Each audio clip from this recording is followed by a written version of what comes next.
Go. It's a hot topic on Wall Street right now. It's very interesting.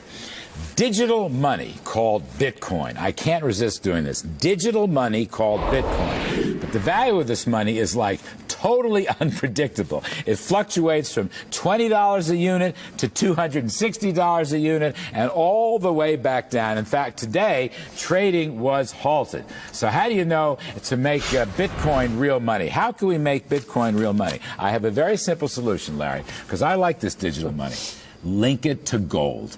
Bitcoin, digital money, link it to gold. You've got an alternative currency to the dollar and all the Fed shenanigans, and I think that would be totally cool. Well, that was the amazing dynamic, was the weakness in gold this last 10 days and the birth explosion of Bitcoin. I heard an interesting story. One of my good friends had some Bitcoin a couple of years ago. He was going through a divorce, $2,000 or $3,000 worth. He put it on one of his PCs, okay? He had like 10 PCs. He's lost the Bitcoin.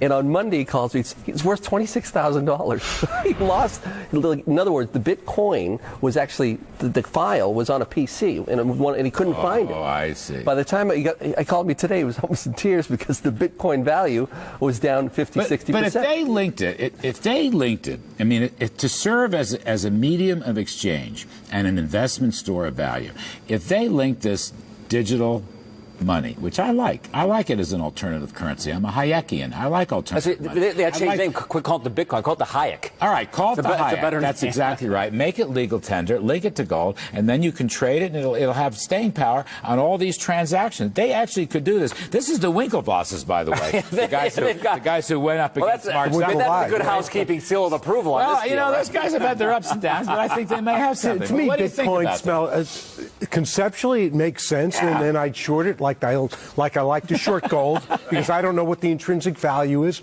I don't know what the intrinsic value of Bitcoins are. To me, it smells like Ponzi scheme and the greater fool theory right now. It has no moneyness. Not know the intrinsic value. Most people don't understand what it is. Know it. There has to be a moneyness of money in order to do this kind of thing, and they don't have it. That's why I suggested. Now, hang on. I want